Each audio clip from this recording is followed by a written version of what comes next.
Welcome back to my channel and welcome back for another edition of Health Class. Magandang araw po sa ating lahat. Sino po ba dito ang may kakilalang lalaki na mabilis mapagod, mainitin ng ulo at mahilig magreklamo ng likod? Kung hindi ka nagtaas ng kamay, malamang ikaw yon. Ngayong araw, pag-uusapan natin ang isang topic na tahimik, konti ang umaamin, pero marami ang tinatamaan. Ito ay ang andropause. Kung ang mga babae ay may menopause, ang mga lalaki naman ay may tinatawag na andropause. Ang andropause ay isang natural na pagbabago sa katawan ng lalaki habang tumatanda, kung saan bumababa ang testosterone. Ang testosterone ay isang main hormone ng mga lalaki. Ang testosterone ay parang gasolina ng katawan, pang-andar ng energy, pangpagana sa trabaho, at minsan, pampagana sa asawa. Noong bata pa tayo, kahit 2 oras lang ang tulog, kaya pa. Kahit pansit kanton lang ang kain, okay pa. Kahit magdamag, laban pa. Pero, pagdating ng edad, parang biglang may nagbawas ng signal. Parang nag-iba na ang lahat. Kailan ba ito nagsisimula? Ang andropause ay nagsisimula sa late 30s at mas ramdam sa 40s at 50s. At sa 60 pataas, wala na talagang daya. Nararamdaman na talaga ito ng mga lalaki. Pero hindi ito biglaan. Hindi ito parang trangkaso na bukas may sakit ka na. Ito ay unti-unti. Parang buhok. Isang araw, mapapansin mo na lang, uy, bakit numinipis? Ang mga karaniwang sintomas ng andropause ay una, mabilis mapagod. Dati, kaya mong maglinis ng bakuran. Ngayon, walis pa lang, pahinga na. Parang laging kulang ang energy. Number 2, problema sa tulog. Antok ka buong araw, pagdating naman ng gabi, gising ka. Pagtulog na, iihi ka pa. Tapos, pagising mo sa umaga, pagod ka pa rin. Pangatlo, mainitin na ang ulo. Dati, chill-chill lang. Ngayon, konting ingay, naiinis na. Konting tanong, naiirita na. Minsan, nagagalit ka na lang. Tapos, bakit nga ba ako galit? Tinatanong mo ang sarili mo.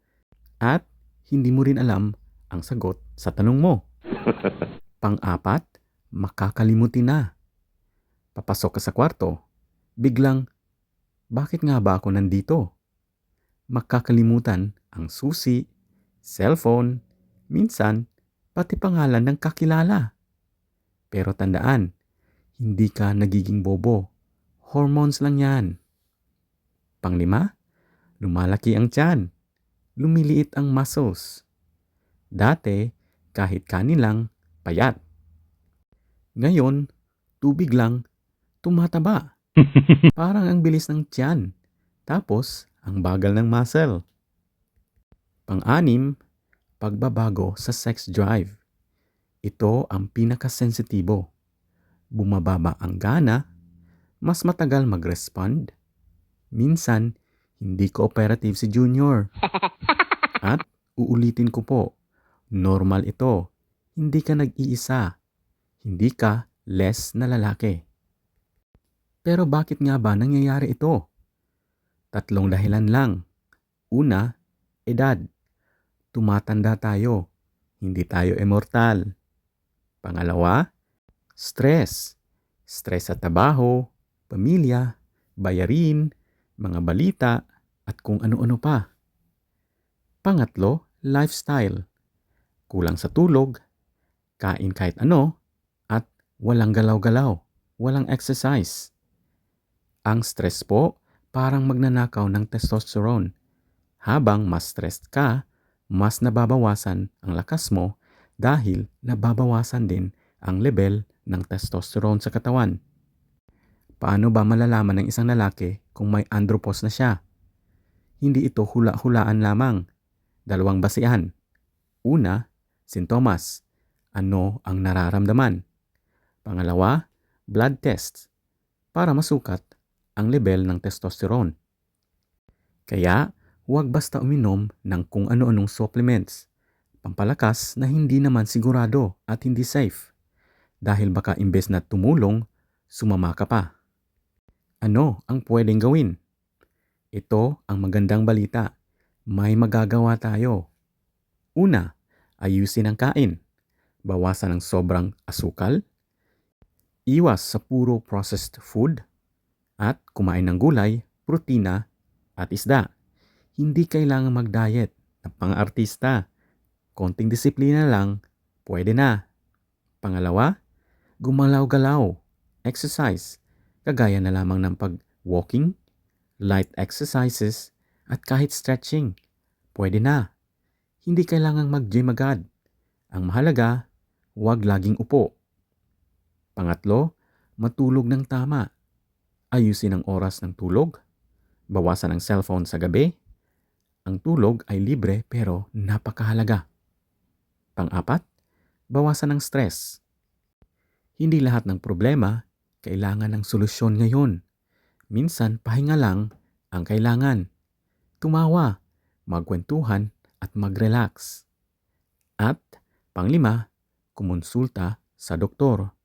May mga kaso na kailangan ng medical treatment, pero hindi lahat. Dapat laging may gabay ng mga professional.